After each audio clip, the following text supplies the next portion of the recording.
At saka, sarili po talaga yung pakiramdam eh. Talagang andito na ako. Like the younger Derek would have never known that he would be performing in this Coliseum for his 10th year at Showbiz. So, thank you so much. Maraming salamat. And maraming salamat din po kay Tito Martin. Grabe na surprise namin. He never said anything about that. And he opened up the show for all of you guys. Maraming salamat, Tito Martin. I love you too!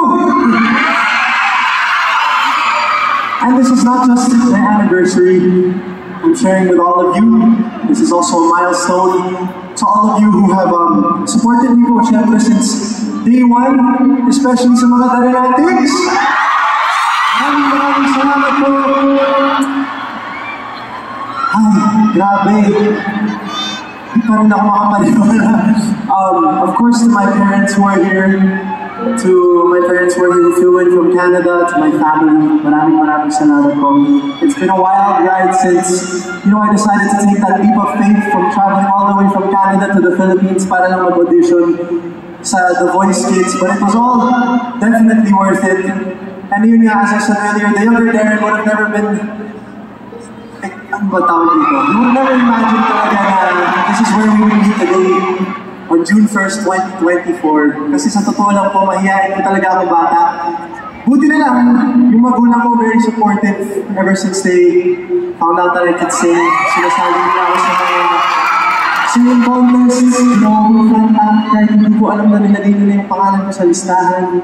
Darating na lang kami doon, akala ko mag-bumol lang, kakanta na pala ako. So, ayun, this is where it got me.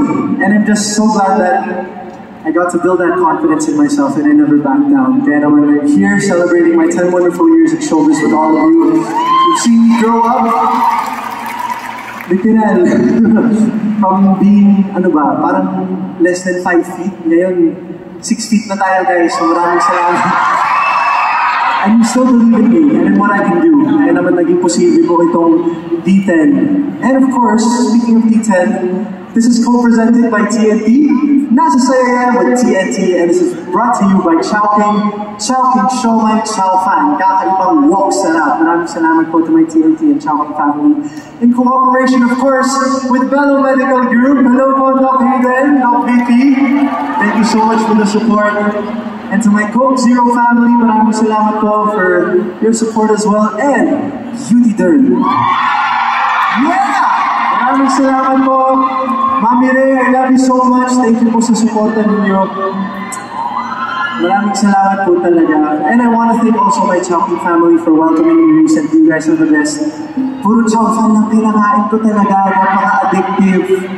Sino po ba dito nakapag-Chow fan?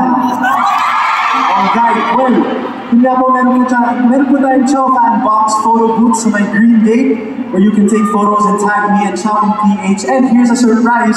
You can also use your pictures to get a free regular drink for your Siomai Chow Fan orders at your favorite Chowking store. Kaya maraming salamat, Chowking.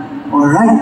And alam niyo po ba kung ano pa ang masarap bukod sa Chowking Siomai Chow Fan? Isente tayo ng gawin sa mga ko. Hindi, syempre.